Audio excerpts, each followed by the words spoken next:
하나님 감사합니다.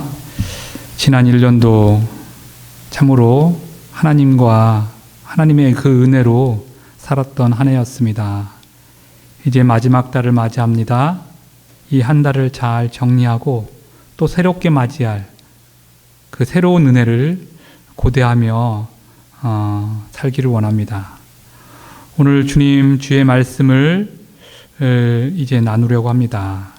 사람의 많은 소리가 있지만 그 모든 것을 숨기시고 오직 하나님의 말씀만이 증거되게 하시며 우리 마음과 뜻을 감동하여 우리로 하나님 닮아가는 삶을 살게 하옵소서.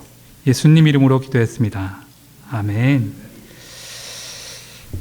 작년 말에 제가 24년도를 어떻게 살 것인가 이렇게 나누는 시간이 있었습니다. 그때 저는 제가 얘기하기를 내 마음으로의 여행을 떠난다 하였습니다. 여러분 기억하시나요? 종종 여러분과도 나누었던 연세대 김주환 교수의 내면 소통, 또 여러 뇌과학자들의 여러 발견들을 통하여 우리의 자아는 심리학에서 얘기하는 것과는 달리 세 가지의 자아로 이루어졌다고 합니다. 내가 매일 경험하는 일상에 인지하는 자아, 즉 경험 자아가 있고, 이런 일상의 에피소드를 편집해서 기억하는 기억자가 있다고 합니다.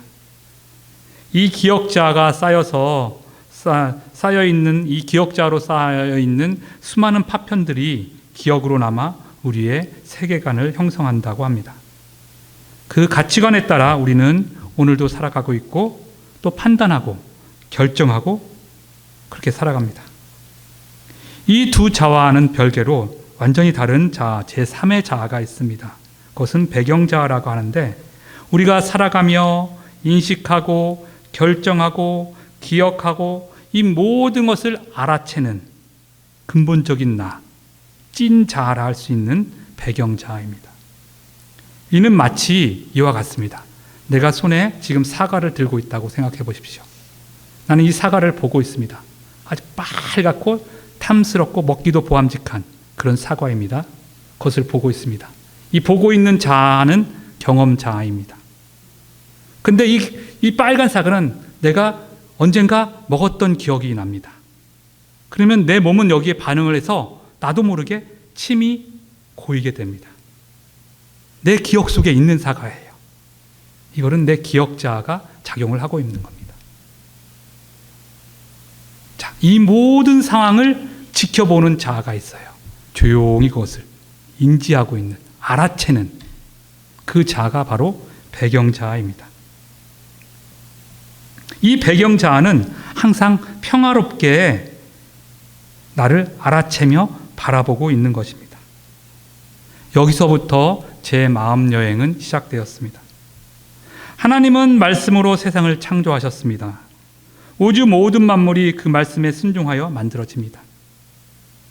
그리고 약속도 말씀으로 주어지고 축복도 징계도 예언도 모두 말씀으로 주어집니다. 에덴에서 시작하여 노아 홍수 후 아브라함 전까지 우리는 단지 하나님의 피조물이었습니다. 아브라함을 택하신 하나님은 이스라엘을 내 백성이라 칭하셨고 성전에 당신의 이름을 두시겠다고 약속하였습니다. 이제부터는 우리는 하나님의 백성이 된 것입니다. 그리고 마침내 말씀이 육신이 되어 우리에게 오셔서 죽을 수밖에 없는 우리 하나하나를 살리셔서 우리를 구원으로 초대하셨습니다. 그리고 더 한층 나간 새로운 약속을 주셨는데 우리를 성전이라 칭하시면서 우리 안에 거하시겠다고 약속을 하셨습니다. 이제부터는 우리는 하나님의 친구이자 하나님의 자녀가 되었고 제가 여러 번 말씀드렸듯이 우리는 마침내 하나님의 신부가 될 것입니다. 그러면 그 말씀이신 하나님은 우리 안에 어디에 계십니까? 어디에 계신가요? 하나님은 영이시라 하였습니다. 우리도 영육혼으로 이루어졌다고 합니다. 지난 1년을 지내오면서 경험 자아는 육신을 통하여 인식되는 것이고 기억 자아는 혼의 부분에, 그러니까 지식이나 지혜, 감정, 감성, 어떤 정신 세계를 말하고 세 번째 자아인 배경자아는 영의 부분이 아닐까 하는 그 생각들을 계속 해왔습니다. 영이신 하나님께서 계신 곳이 어디일까? 저는 이 배경자, 나의 찐자, 평화롭게 거하고 있는 그 자라는 생각을 했습니다. 그러기에 나와 동행하시면서 내 모든 생각, 내 하나하나 행동, 내 하나하나의 말, 이런 내 하나하나의 감정까지도 다 알고 계신 그 하나님. 그 하나님이 내 배경자처럼 나를 평화롭게 지켜보고 계시며 나와 동행하고 계시구나. 그 안에 하나님이 계신 거구나 라는 생각을 하게 되었습니다. 그런데 문제는 나는 이 영이라는 하는 이 배경자를 내 스스로가 인지하지 못하고 있다는 겁니다. 하나님이 제 안에 계신다는 것은 두말할 필요도 없는데 이를 나는 알아채지 못하고 있다? 참 풀리지 않는 문제입니다. 지난주부터 묵상하고 있는 호세아서를 통해서 호세아 선지자 또한 하나님의 말씀을 계속 선포하고 있습니다. 1장서부터 14장에 이르기까지 한 문장으로 딱 줄여보자 하면은 무엇입니까? 너는 나를 도무지 알지 못한다. 오늘 오늘 말씀의 제목처럼 제발 나 좀 알아다오. 나를 제대로 좀 알아봐. 오늘 읽었었던 여기 주보에는 호세아서 6장 4절이라고 외울 말씀이 되어 있는데 3절입니다. 4절이 아니라 여기서 말씀하는 것처럼 여호와를 알자. 여호와를 힘써 알자. 또 6절에도 나와요. 하나님을 아는 것을 하나님은 진짜 간절히 원하고 있습니다. 계속해서 반복하고 있어요. 이는 창조 후 에덴부터 시작한 하나님의 간절한 바람이었다고 생각을 합니다. 그럼 나와 여러분은 하나님을 제대로 알고 있습니까? 호세아는 먼저 몸으로 여호와를 알리려 하였습니다. 그래서 그는 음란한 고멜과 결혼을 합니다. 이래서 3장을 읽어보면은 무슨 얘기가 있습니까? 성경에 쓰여 있습니까? 아주 막장인 그 이야기가 쓰여져 있습니다. 여러분, 요즘 우리나라에 참 놀라운 일이 있었어요. 노벨 문학상을 그 한강 작가가 받게 되었습니다. 다음 주에 10일 날 12월 10일이 노벨의 생일이라고 합니다. 기일이라고 합니다. 그때의 노벨상 수상을 스톡홀름에서 한다고 합니다. 근데 이 한강 작가의 책이 문제가 되고 있습니다.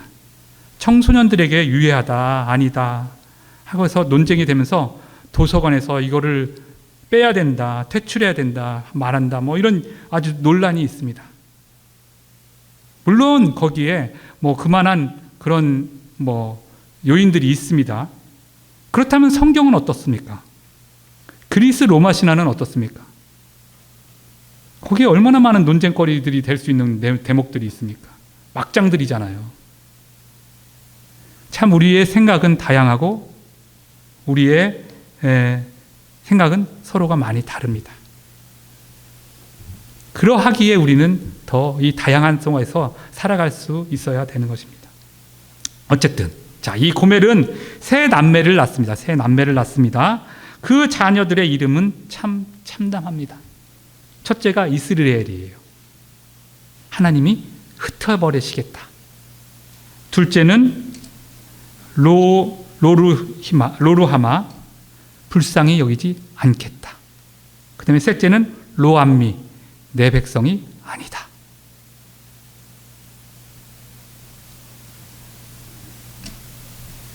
말씀을 듣지 않는 이스라엘 백성이 어떻게 될 것인가에 대해서 이름이 그대로 보여주고 있는 것입니다. 출애굽부터 시작한 이스라엘 백성의 반역의 역사는 수없이 반복됩니다. 광야를 지나면서 심지어는 하나님이 이 민족을 싹 쓸어버리겠다고 했습니다. 모세야, 너로부터 다시 시작하자. 초기화시키자. 우리 지금 말로 하면 초기화시키겠다는 얘기죠. 그리고 그 가나안 땅에 들어가서, 약속의 땅 가나안 땅에 들어가서 사사시대에 한 약 400년 정도 되는데, 그땐 또 어땠습니까? 결국 맨 마지막 사사기 마지막 구절이 뭐예요? 자기 멋대로들을 살더라라고 했지 않습니까? 또 지금 말로 한 뭐예요? 육신의 정욕대로 내 맘대로 살더라라는 얘기가 되겠지요. 그리고 나서 왕국 시대예요. 그 왕국 시대에는 잘 살았나요?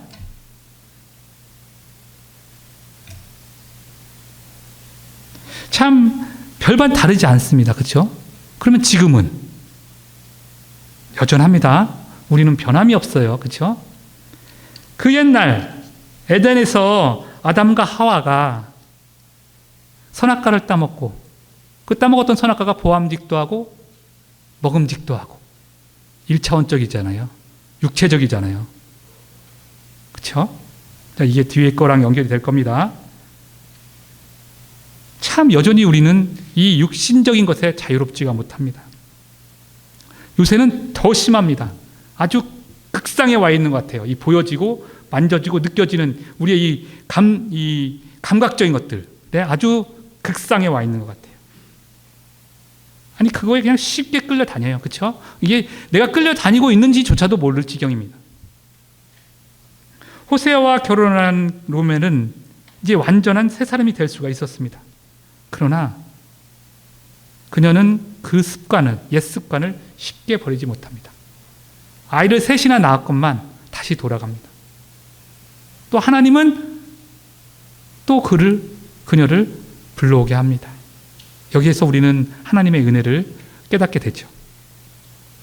자, 이 경험자, 우리의 삶, 현재를 살아가는 이 삶, 익숙하게 된 경험되어진 것에서 쉬 돌아서지 못하는 우리의 이 육신적인 한계, 하나님은 이 모든 것을 보시고 계시며 알아채고 계시다는 사실, 우리는 이것을 인지해야 됩니다.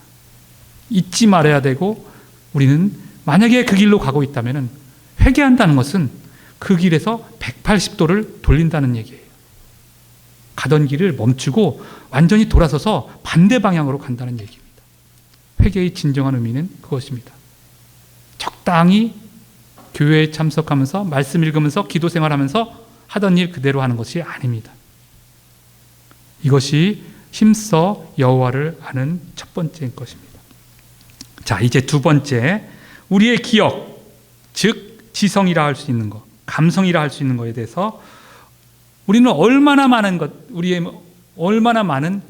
옛날로 치면은 구약 시대로 하면은 양이나 염소나 소를 제물로 바쳐야 했을까요? 우리의 기억 속에서.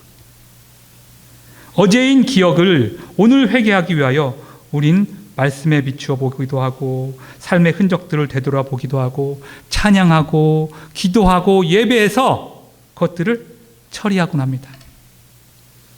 막장적으로 얘기한다면 어떻게 보면은 교회는 하수처리장 같을 수가 있어요.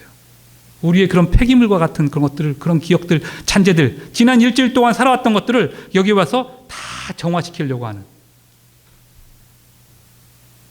과연 하나님의 거룩한 임재가 있는 이곳이 그런 곳이 된다는 것이 말이 될까요?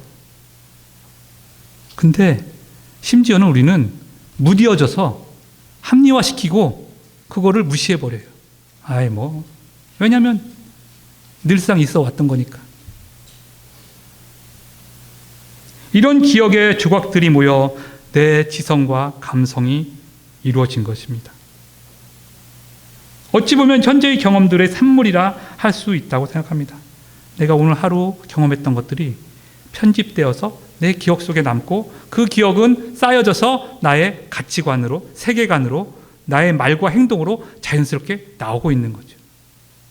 그것이 말씀에 어긋나거나 비추어 한다면 나는 그것을 또 회개한다고 기도하고 찬양하고 예배하는 것은 아닌지.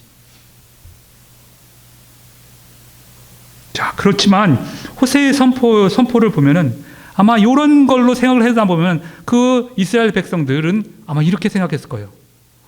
하나님 왜 그러세요? 우리가 뭘 잘못했다고. 우리가 충분히 제사했잖아요. 우리가 충분히 제물 드렸잖아요. 우리가 예배했잖아요. 기도했잖아요. 왜 그러세요? 어느새 내 고정관념이 돼서 꽉 자리에 또아리를 들고 있는 것처럼 있는 거죠. 몸보다 더 변하기 어려운 것이 우리의 생각입니다. 참으로 어렵습니다. 이스라엘은 지금 현존하는 이스라엘은 지금도 아브라함의 하나님, 이삭의 하나님, 야곱의 하나님을 부르고 있습니다. 갈대아 우르에서 아브라함을 이끌어내신 그 하나님, 그 이스라엘이 되기까지 얼마나 많은 우여곡절이 있었습니까? 애굽에서 400년, 광야에서 40년. 그 이스라엘 백성이 약속의 땅에 들어가서 그들이 딱 어느 사이인가 고정관념으로 된 것은 선민이었습니다. 그래, 우리 이스라엘은 선민이야. 하나님이 선택하신 민족이야. 사실이지요. 그렇죠? 근데 그 선민의식은 이들을 망쳤습니다. 우리는 절대 멸망하지 않아. 예전에도 그랬던 것처럼 하나님이 용서하시고 우리를 지켜주실 거야. 굳건한 믿음입니다. 엄청난 믿음이죠. 그래서 그들은 철저히 하나님을 무시합니다. 사절에 보면 잘 표현되어 있습니다. 오늘 읽은 사절에 보면은 우리의 사랑은 이내는 아침 구름이나 아침 이슬 같다고 했습니다. 여러분 아침 구름 보셨어요? 아침에 구름이 꽉 껴있는 것 같은데 와서 보면은 어느 사이인가 싹 없어져요. 아침 이슬은 없었습니까? 해가 뜨면 아침 이슬은 금방 사그라들어요. 없어져요.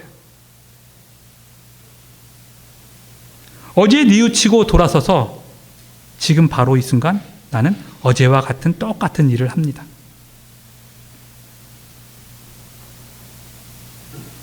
하나님을 잊고 떠나서 이스라엘 백성들이 한 짓은 8, 9절에 나타나 있습니다.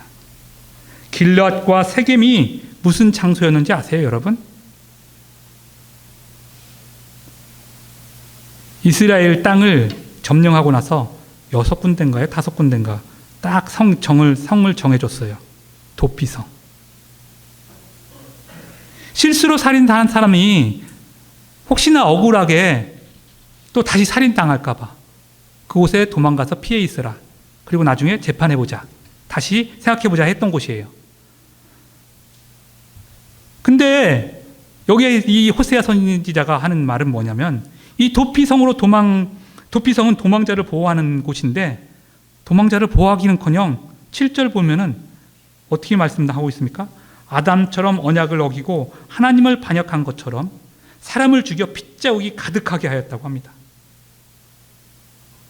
우리의 이성은 이렇습니다. 여러분, 계몽주의와 이성주의가 르네상스에 꽃을 피웠습니다. 서구 유럽에서. 근데 그들이 한 짓은 무엇입니까? 흑인을 노예로 가져왔고 이 아시아와 아프리카와 남미 이런 아메리카까지 그런 모든 곳을 식민지로 만들어서 착취를 하였습니다. 사실 어느 경제학자는 그렇게 얘기를 해요. 지금 서구 세계가 번영을 누리는 것은 선진국이라고 하는 그거의 토대는 이 16세기서부터 쭉 이어온 착취에 의해서 이루어진 것이다. 그런 부를 이룬 것이다 라고 얘기를 합니다.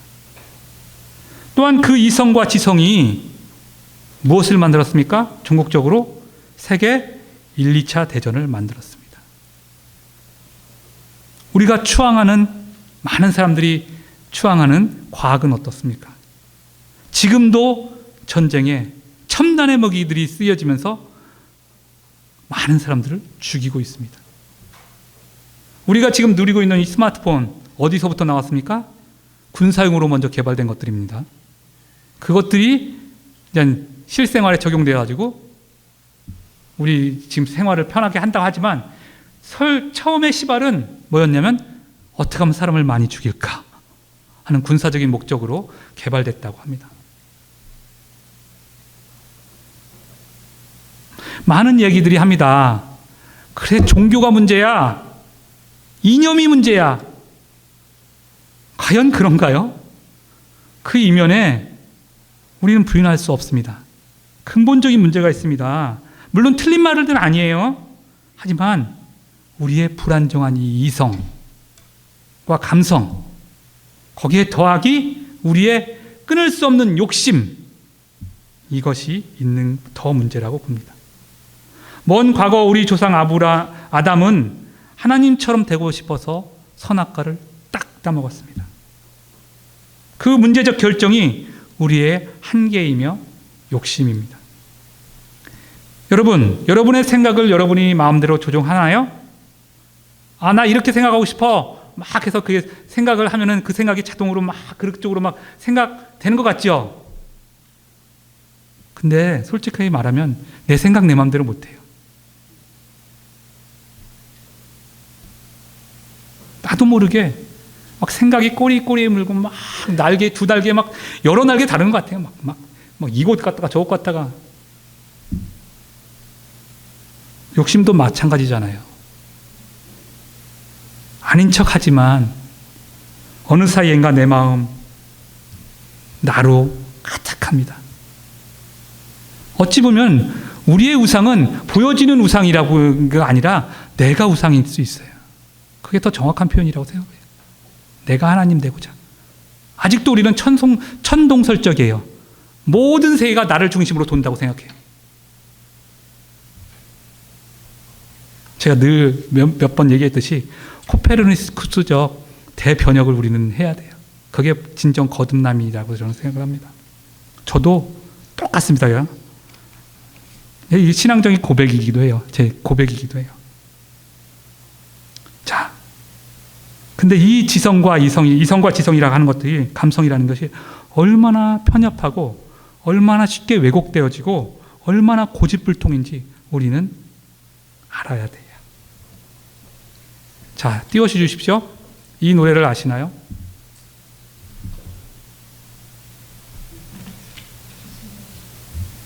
내 속에 내가 너무 많아 당신의 쉴 곳이 없네.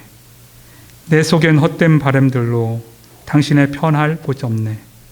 내 속엔 내가 어쩔 수 없는 어둠, 당신의 쉴 자리를 뺏고, 내 속에는 내가 이길 수 없는 슬픔, 무성한 가시나무 숲 같네.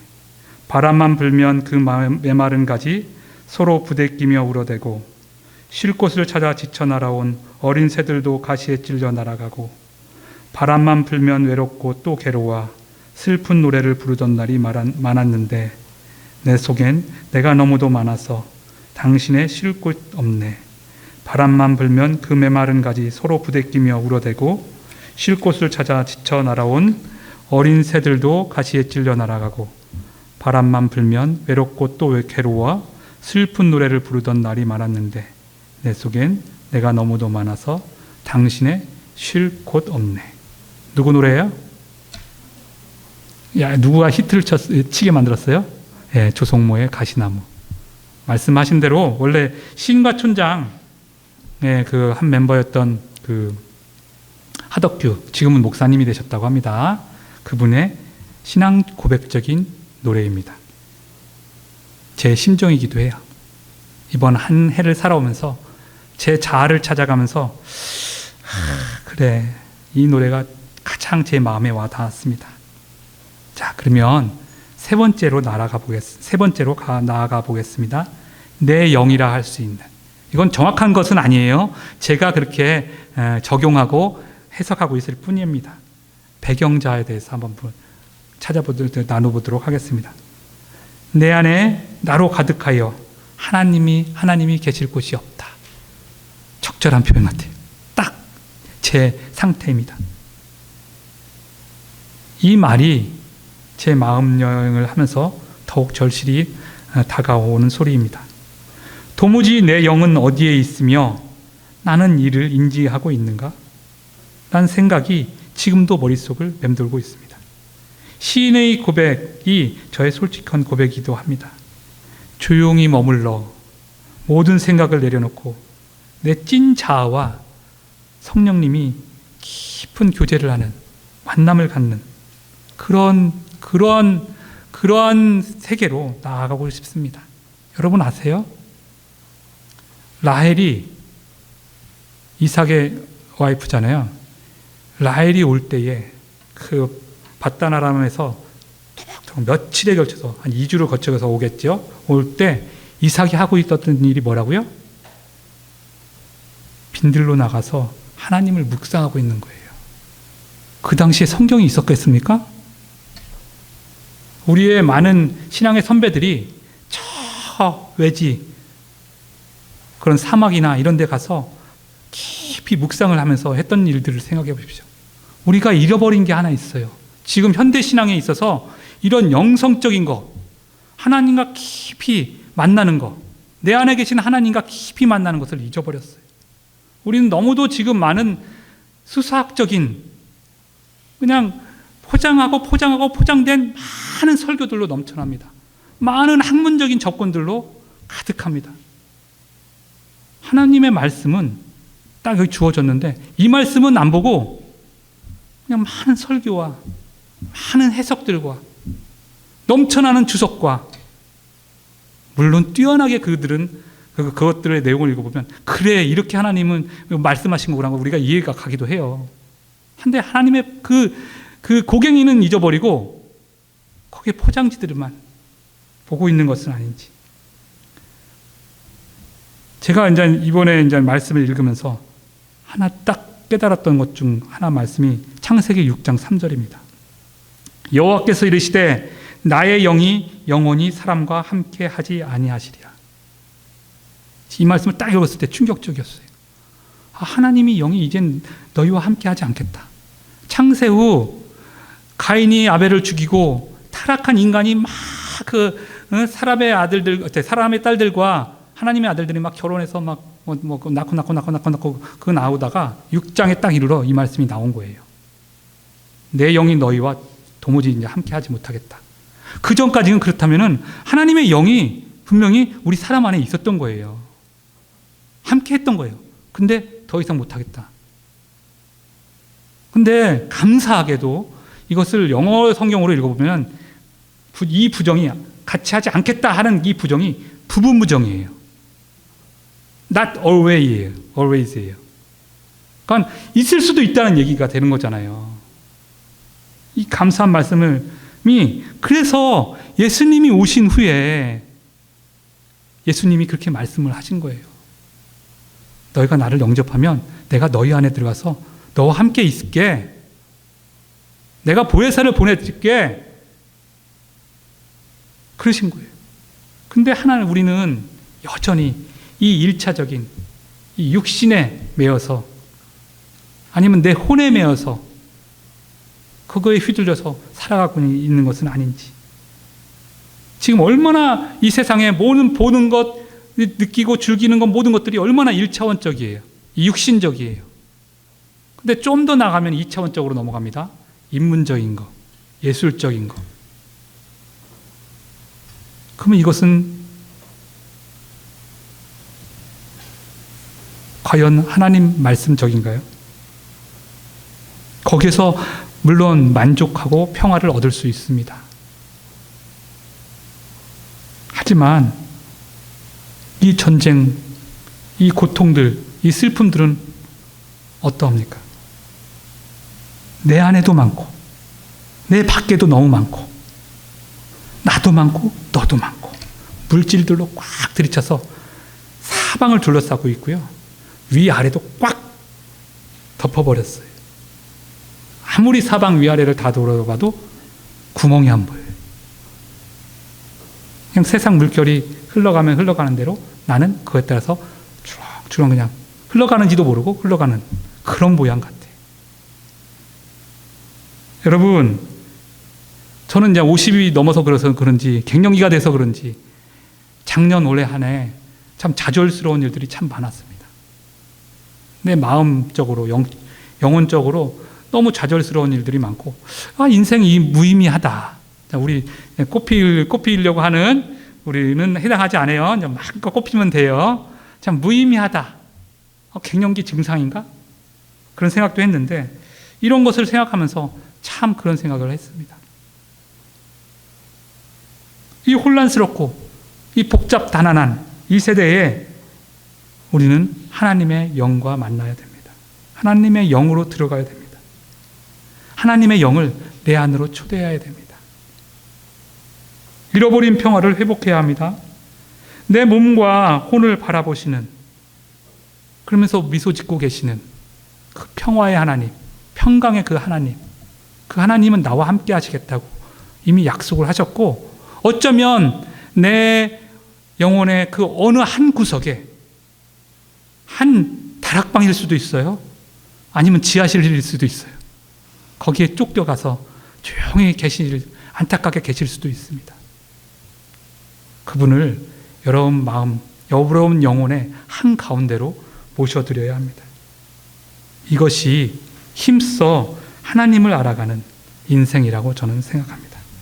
여러분을 이 마음 여행에 여러분도 초대하고자 합니다. 기도하겠습니다. 하나님 아버지, 참으로 두서없이 너무도 부족한 자가 여러 말을 전하였습니다. 하나님, 우리 안에 계신 하나님, 진정 하나님이 하나님됨을 우리로 깊이 깨달아 알아 하나님과 동행한다는 것이 어떤 것인가를 깊이 인식하며 인지하며 살아가는 하루하루 되기를 원합니다. 하나님 감사합니다. 예수님 이름으로 기도했습니다. 아멘.